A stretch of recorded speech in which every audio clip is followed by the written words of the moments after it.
이데일리엔 장중에 살펴보는 주요 경제 뉴스입니다. 첫 소식입니다. 코로나19의 영향으로 한국 수출이 한 달 만에 다소 감소했는데요. 그래도 예상보다는 선방한 것으로 나타났습니다.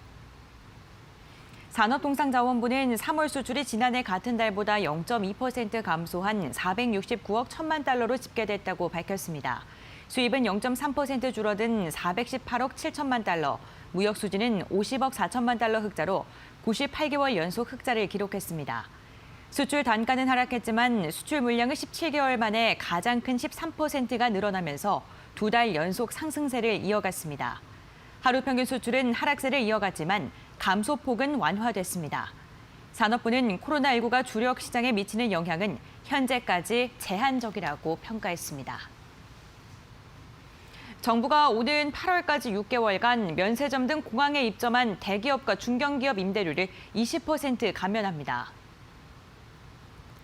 정부는 정부 서울청사에서 홍남기 부총리 겸 기획재정부 장관 주재로 위기관리대책회의를 열고 코로나19에 따른 해외 입국 금지, 글로벌 인적 물적 이동 제한으로 심각한 타격을 받는 관광업계 지원을 위해 이런 방안을 확정했습니다. 공항 입점 중소기업, 소상공인에 대한 임대료 감면율은 25%에서 50%로 상향 조정됐습니다. 감면은 공항에 입점한 면세점, 음식점, 은행 환전소, 편의점, 급유 기내식 업체 등에 대해 일제히 이뤄질 전망입니다. 다만 공항을 이용하는 여객 수가 전년 대비 60%에 도달할 때까지 최대 6개월간 한시적으로 깎아줍니다. 하나큐셀이 유럽 최대 태양광 시장인 독일에서 인정을 받았습니다. 독일 보도 전문 채널 NTV와 서비스 품질 연구소가 주관하는 독일 생활소비재 어워드는 올해 41개 분야에서 수상 기업을 선정했습니다. 하나큐셀은 태양광 분야 종합 만족도와 재구매 의사에서 가장 높은 점수를 받으면서 종합 1위를 차지했습니다. 하나큐셀은 국제표준 품질 기준의 2~3배 수준으로 자체 시험을 엄격하게 진행해 제품 품질을 높이고 있고, 이에 따라 2018년 기준 독일 태양광 모듈 시장에서 점유율 1위를 달성했다고 설명했습니다.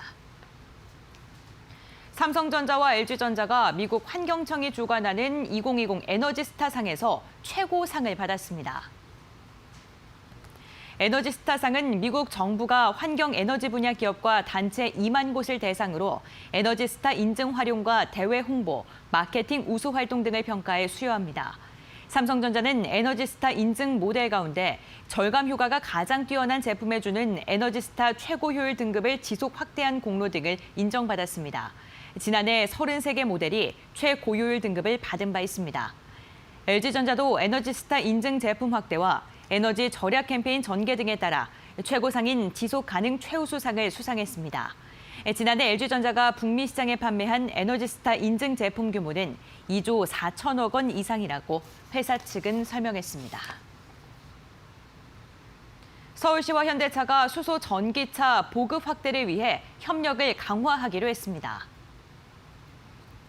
박원순 서울시장은 지난달 31일 공영훈 현대자동차 사장과 서울시청사 6층 영상회의실에서 친환경 수소 전기차 및 수소 충전 인프라 보급 등에 관한 양해각서를 체결했습니다. 서울시와 현대차는 수소 충전소 및 인프라 확대, 수소 전기차 생산 및 보급, 수소 전기차 활성화, 수소차에 대한 시민 인식 개선 등을 위해 민관 협치 방식으로 적극 협력하기로 했습니다. 서울시는 수소 전기차와 충전소 보급 목표를 크게 높일 예정입니다. 수소 전기차 보급 대상을 승용차 중심에서 상용차와 건설기계 분야로 확대하는 등 수소 연료 전지 시스템 생태계 확장에 본격적으로 나서며, 이를 위해 서울시는 승용차와 버스 구매 보조금, 세제 지원 확대 등을 진행할 방침입니다. 이어서 이 시각 간추린 뉴스입니다. 지난해 미중 무역 분쟁과 일본의 수출 규제 등에 따른 여파로 국내 10대 그룹 상장사들의 영업이익이 전년보다 60% 급감한 것으로 최종 집계됐습니다. GC 녹십자는 일본 파트너사인 클리니젠이 일본 의약품 의료기기 종합기구에 헌터 증후군 치료제 헌터라제 ICV의 품목 허가를 신청했다고 밝혔습니다. 네이버는 그룹형 사회 관계망 서비스 밴드가 코로나19 사태 이후 미국 시장에서 급성장하고 있다고 밝혔습니다. 온라인 쇼핑몰인 쿠팡이 오늘 쿠팡페이를 별도 회사로 분사합니다. 쿠팡은 앞으로 온라인 쇼핑 사업에 집중하고 쿠팡페이는 간편 결제 사업을 강화해 나갈 예정입니다. 이데일리엔 장중에 살펴보는 주요 경제 뉴스 함께 확인해 봤습니다.